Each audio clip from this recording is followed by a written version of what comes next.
Hello friends, नमस्कार। आप सभी का स्वागत है आपके अपने चैनल में, जहां पर हम साहित्य विमर्श से संबंधित महत्वपूर्ण प्रश्नोत्तरी के अंतर्गत लेकर आए हैं द्विवेदी युग के महत्वपूर्ण तथ्य। और यह महत्वपूर्ण तथ्यों का संकलन ऐसा है जो कि यूजीसी नेट तथा असिस्टेंट प्रोफेसर एवं टीजीटी, पीजीटी और हिंदी से संबंधित अन्य परीक्षाओं में पूछे गए प्रश्न हैं। पर मित्रों, इन प्रश्नों का स्वरूप वन लाइनर रखा गया है, यानी कि मूल प्रश्न और सीधे उत्तर, जो कि अभ्यास प्रश्न में आपको काफ़ी सुविधा और मदद प्रदान करेंगे। तो आप लोग वन लाइनर सॉल्व करिए और उसके बाद अपनी संख्या बढ़ाइए, सब्सक्राइब करिए। तो फिर हम लोग एग्ज़ाम के नज़दीक में अभ्यास प्रश्न एकदम एग्ज़ाम पैटर्न पे प्रश्न बना कर लेके आएंगे, प्रश्न पत्र जैसा ही एकदम, और एकदम नेट की परीक्षा के जैसे प्रश्नों को हम लोग सॉल्व करेंगे और मुख्य तथ्यों को भी देखेंगे। पर अभी ये सीरीज़ वन लाइनर है और ये सारे प्रश्न PYQ तथा MCQ हैं। तो चलिए अधिक विलंब न करते हुए चलते हैं अपनी प्रश्नोत्तरी पर, जो कि द्विवेदी युग के चुनिंदा प्रश्न हैं। और द्विवेदी युग एक हिंदी साहित्य का महत्वपूर्ण युग है, जिसमें एक तरफ तो भाषा में नवीनता, व्याकरण की प्रौढ़ता और देश की आज़ादी के प्रति छटपटाहट, ये सारे भाव मौजूद थे। तो चलते हैं द्विवेदी युग की इस महत्वपूर्ण प्रश्नोत्तरी पर। पहला प्रश्न है, द्विवेदी युग को जागरण सुधार काल का नाम किसने दिया? तो यह प्रश्न का उत्तर देखते हैं। डॉक्टर नगेंद्र ने द्विवेदी युग को जागरण सुधार काल का नाम दिया और इसकी समय सीमा 1900 से 1918 ईस्वी तक मानी है। विभिन्न विद्वानों द्वारा द्विवेदी युग को विभिन्न नामों से अलंकृत किया गया, जिसमें से डॉक्टर नगेंद्र का मत सर्वमान्य है। अगला प्रश्न देखते हैं, आचार्य रामचंद्र शुक्ल ने द्विवेदी युग को क्या नाम दिया? तो आचार्य रामचंद्र शुक्ल ने द्विवेदी युग को नई धारा द्वितीय उत्थान के नाम अंतर्गत रखा। चलते हैं अगले प्रश्न पर। प्रश्न नंबर 3, रामचंद्र शुक्ल द्विवेदी युग की समय सीमा क्या निर्धारित करते हैं?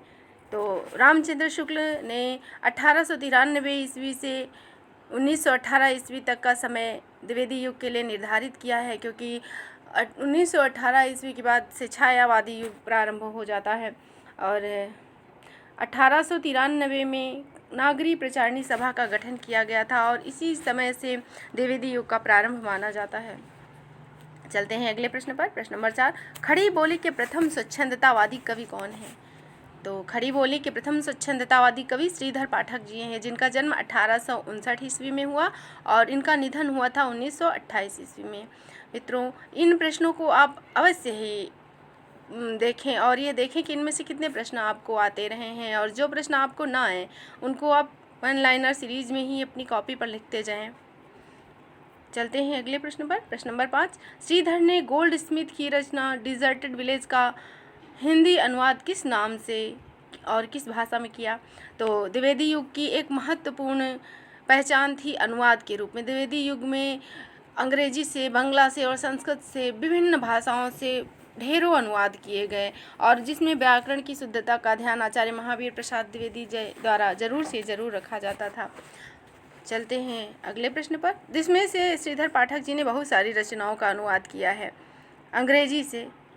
क्वेश्चन नंबर 6, निज भाषा बोलहु लिखहु पढ़हु गुनहु सब लोग करहु सकल विषयन विषय निज भाषा उपयोग। उपरोक्त पंक्तियाँ किसके द्वारा लिखी गई हैं? तो ये पंक्तियाँ श्रीधर पाठक जी की हैं, प्रथम स्वच्छंद कवि खड़ी बोली के। अगला प्रश्न, तुम ही अन्नदाता भारत के सचमुच बैल राज महाराज, बिना तुम्हारे हो जाते हम दाना दाना को मोहताज। निम्नलिखित प्रसिद्ध पंक्तियों के लेखक कौन हैं? तो यह प्रसिद्ध पंक्तियां हैं आचार्य महावीर प्रसाद द्विवेदी जी की।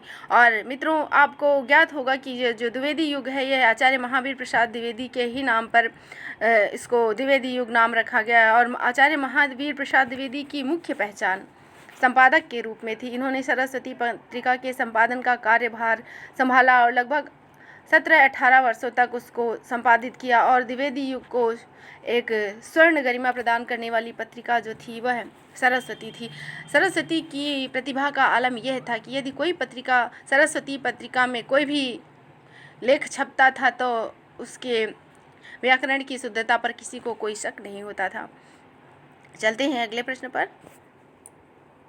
द्विवेदी युगीन किस कवि को आधुनिक काल का सूरदास कहा जाता था? तो द्विवेदी युगीन सूरदास कहा जाता है अयोध्या सिंह उपाध्याय हरिऔध को। द्विवेदी युगीन कवि जो थे वो अयोध्या सिंह उपाध्याय हरिऔध थे और डॉक्टर गणपति चंद्र गुप्त ने इनको आधुनिक काल का सूरदास माना है। और मित्रों, अयोध्या सिंह उपाध्याय हरिऔध का जन्म हुआ था 1865 ईस्वी में, यानी ये महावीर प्रसाद द्विवेदी जी से 1 वर्ष छोटे थे, क्योंकि महावीर प्रसाद द्विवेदी जी का जन्म हुआ था 1864 ईस्वी में। चलते हैं अगले प्रश्न पर। वनाष्टक, देहरादून, जगत सच्चाई, सहार, स्वर्गीय बीड़ा जैसी प्रसिद्ध कविताओं के लेखक कौन हैं? तो इन प्रसिद्ध कविताओं के लेखक हैं श्रीधर पाठक। चलते हैं अगले प्रश्न पर। प्रश्न नंबर 10, द्विवेदी युग का नाम किसके नाम पर पड़ा? तो इसकी हम अभी आगे चर्चा कर चुके हैं। तो महावीर प्रसाद द्विवेदी जी के नाम पर द्विवेदी युग का नाम पड़ा। अगला प्रश्न, गडेरिया और दार्शनिक का अनुवाद किसने किया? तो श्रीधर पाठक इसके अनुवादक हैं। श्रीधर पाठक ने पाश्चात्य साहित्यकार ग्रे की रचना सेफर्ड एंड फिलोसफर का हिंदी अनुवाद गडेरिया और दार्शनिक के नाम से किया। चलते हैं अगले प्रश्न पर। प्रश्न नंबर 12, हम महावीर प्रसाद द्विवेदी को पद रचना की एक प्रणाली के प्रवर्तक के रूप में पाते हैं। उपरोक्त कथन किसका है? तो यह कथन है आचार्य रामचंद्र शुक्ल का। प्रश्न नंबर 13, खड़ी बोली के प्रथम महाकाव्य का नाम बताइए। तो यह बहुचर्चित प्रश्न है और आशा है कि सभी को इस प्रश्न का उत्तर पता होगा। तो खड़ी बोली का प्रथम महाकाव्य है प्रिय प्रवास और प्रथम महाकवि हैं अयोध्या सिंह उपाध्याय हरिऔध। और मित्रों, प्रिय प्रवास में 17 सर्गे हैं और 1914 ईस्वी में इसका प्रकाशन हुआ था। चलते हैं अगले प्रश्न पर। सारी प्रजा निपढ़ दुखी दीन दुखी है जहाँ, कर्तव्य क्या न कुछ भी मुझको वहाँ। उपरोक्त काव्य पंक्तियाँ किस कवि की हैं? तो यह पंक्तियाँ हैं आचार्य महावीर प्रसाद द्विवेदी जी की। और चलते हैं अगले प्रश्न पर। और मित्रों, आपको एक बात और बता देते हैं कि ये जो प्रिय प्रवास है यह प्रारंभ में व्रजांगना विलाप के नाम से प्रकाशित करने का इसको योजना बनाई गई, फिर पुनः इसका नाम प्रिय प्रवास रखा गया था। तो चलते हैं अगले प्रश्न पर। दैत्यवंश तथा रावण जैसी रचनाओं के लेखक कौन हैं? तो इन प्रसिद्ध रचनाओं के लेखक हैं द्विवेदी युग के प्रसिद्ध कवि हरदयालु सिंह। चलते हैं अगले प्रश्न पर। प्रश्न नंबर 16, देशभक्त वीरों मरने से नेक नहीं डरना होगा, प्राणों का बलिदान देश की बेदी पर करना होगा। उपरोक्त कथन किस कवि का है? तो यह कथन या यह देशभक्ति ओजपूर्ण कविताएं और ये पंक्तियां हैं नाथूराम शर्मा शंकर जी की। नाथूराम शर्मा शंकर जी भी बहुत ही प्रसिद्ध द्विवेदी युगीन कवि थे, जिन्होंने वीर रस से भरी हुई बहुत सारी कविताएं लिखीं। चलते हैं अगले प्रश्न पर। प्रश्न नंबर 17, सखी निरख नदी की धार, ढलमल ढलमल चंचल अंचल झलमल झलमल तारा। उपरोक्त पंक्तियाँ किस कवि की हैं? तो यह पंक्तियाँ हैं द्विवेदी युग के प्रसिद्ध कवि मैथिली शरण गुप्त जी की और यह पंक्तियाँ साकेत नामक महाकाव्य से ली गई हैं। चलते हैं अगले प्रश्न पर। प्रश्न नंबर 18, नूरजहाँ 1935 तथा विक्रमादित्य 1947 रचनाओं के लेखक कौन हैं? नूरजहाँ यह महाकाव्य है और नूरजहाँ तथा विक्रमादित्य द्विवेदी युग के प्रसिद्ध कवि गुरु भक्त सिंह की रचनाएं हैं। प्रश्न नंबर 19, अंग्रेज विद्वान पोप के एसे ऑन क्रिटिसिज्म का रोलाछंद्र में समालोचनादर्श शीर्षक से किसने अनुवाद किया? तो इस अनुवाद के करने वाले हैं जगन्नाथ दास रत्नाकर और जगन्नाथ दास रत्नाकर ने बिहारी के ग्रंथ पर बिहारी रत्नाकर के नाम से एक बहुत अच्छी टीका लिखी और यह सभी टीकाओं में सबसे अधिक मान्य है। और द्विवेदी युगीन ऐसे कवि थे जिन्होंने ब्रज भाषा में अपनी रचनाएं लिखी हैं। चलते हैं अगले प्रश्न पर। प्रश्न नंबर 20, रामनरेश त्रिपाठी जी ने ग्राम गीतों का और उर्दू, बंगला, संस्कृत कविताओं का संकलन किस रचना में किया?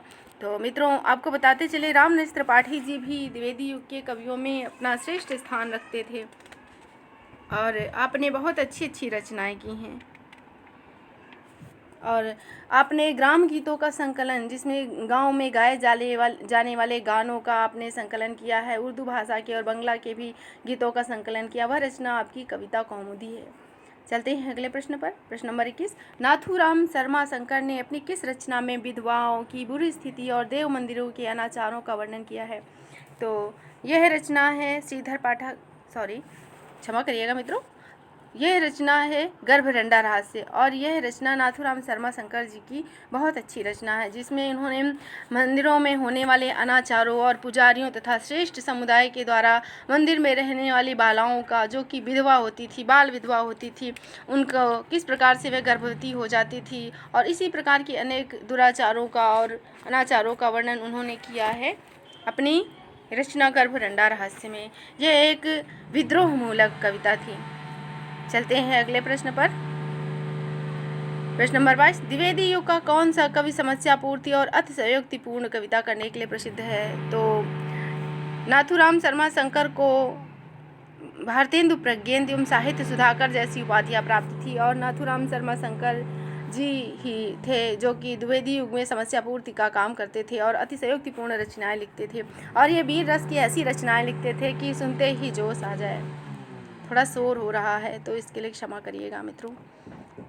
तो इस प्रश्न देखते हैं। भड़क भुला दो भूतकाल की, सजिए वर्तमान के साथ, फैशन फेर इंडिया भर के, गोरे गॉड बनो ब्रजराज। उपरोक्त पंक्तियाँ किस द्विवेदी युगीन कवि की हैं? तो यह पंक्तियाँ हैं नाथूराम शर्मा शंकर जी की। चलते हैं अगले प्रश्न पर। पराधीन रहकर अपना सुख शोक न कह सकता है, यह अपमान जगत में केवल पशु ही सह सकता है। उपरोक्त पंक्तियाँ हैं राम नरेश त्रिपाठी जी की। चलते हैं अगले प्रश्न पर। प्रश्न नंबर 25, हिंदी भाषा के पाणिनि कहे जाने वाले कामता प्रसाद गुरु की कुछ कविताओं के नाम बताइए। तो वैसे तो कामता प्रसाद गुरु जी हिंदी व्याकरण के लिए प्रसिद्ध हैं, पर यह द्विवेदी युग में आते हैं और इनकी कुछ कविताएं भी हैं जो कि इनको कवि के रूप में भी परिचित कराती हैं। वैसे यह मुख्य रूप से व्याकरण के लिए प्रसिद्ध हैं और आप व्याकरण के पाणिनि भी कहे जाते हैं। चलते हैं अगले प्रश्न पर। पहले इसका उत्तर देखते हैं। हिंदी भाषा के पाणिनि कहे जाने वाले कामता प्रसाद गुरु की कविताओं में भौमा सुरवध और विनय पचासा है। यहाँ पे भौमा सुर होना चाहिए, 2 मात्राएं होनी चाहिए और यहाँ 2, भौमा सुरवध और विनय पचासा ब्रज भाषा में है और पद्य पुष्पावली खड़ी बोली में है। आइए देखते हैं कुछ महत्वपूर्ण नोट्स। हरिऔध जी द्वारा ब्रज भाषा में रचित रस कलश जो कि 1931 में प्रकाशित हुआ है, यह एक रीति ग्रंथ है। जिस प्रकार से रीतिकालीन ग्रंथों में नायिका भेद, नक्सिक वर्णन और रस अलंकार आदि का विवेचन किया जाता था, उसी प्रकार से हरिऔध जी की रचना रस कलश में इसका विस्तृत विवेचन किया गया है। चलते हैं अगले नोट को देखते हैं। मैथिली शरण गुप्त जी को द्विवेदी युग में हरिगीतिका का बादशाह कहा जाता था। अगला नोट, द्विवेदी युगीन कवि लोचन प्रसाद पांडे को काव्य विनोद तथा साहित्य वाचस्पति की उपाधि प्राप्त थी। अगला नोट देखते हैं। द्विवेदी युग के प्रसिद्ध कवि मैथिली शरण गुप्त ने बांग्ला भाषा के कवि माइकेल मधुसूदन दत्त की रचनाओं का मधुप उपनाम से अनुवाद किया। अगला नोट, साकेत शब्द मूलतः पाली भाषा का शब्द है जिसका अर्थ है अयोध्या। इसमें 12 सर्ग हैं और डॉक्टर नगेंद्र ने इसे जनवादी काव्य कहा। तो आज के लिए इतना ही। यह प्रश्नोत्तरी 1 लाइनर सीरीज़ में आपको अवश्य ही पसंद आई होगी। वैसे द्विवेदी युग में बहुत विस्तृत तथ्य हैं और यह तथ्यात्मक रूप में अधिक समझाया जा सकता है, पर 1 लाइनर सीरीज़ में हमने अधिक से अधिक महत्वपूर्ण तथ्यों को समावेश किया है जो कि विभिन्न परीक्षाओं में पूछे गए तथ्य थे और इसके आगे भी हम इसी तरह की सीरीज़ को लाते रहेंगे। और यदि आप इसके बारे में कोई अपना सुझाव रखना चाहते हैं तो कमेंट के माध्यम से अवश्य ही बताएं, उस पर भी हम विचार करेंगे और आपके सुझाव हमें ऊर्जा प्रदान करेंगे। तो फिर मिलेंगे इसी तरह महत्वपूर्ण तथ्य के साथ। तब तक आप हमारे चैनल को सब्सक्राइब करें, लाइक करें और अपने मित्रों में शेयर करें। और यह चैनल विशेष रूप से यूजीसी नेट के पाठ्यक्रम को ध्यान में रखकर बनाया गया है। तो अब इसके बाद हम यूनिट वाइज भी इसके प्रश्नोत्तरियों को लाएंगे और फिर आप जो ऐसा कहेंगे वैसा किया जाएगा। तो फिर आज के लिए इतना ही। धन्यवाद।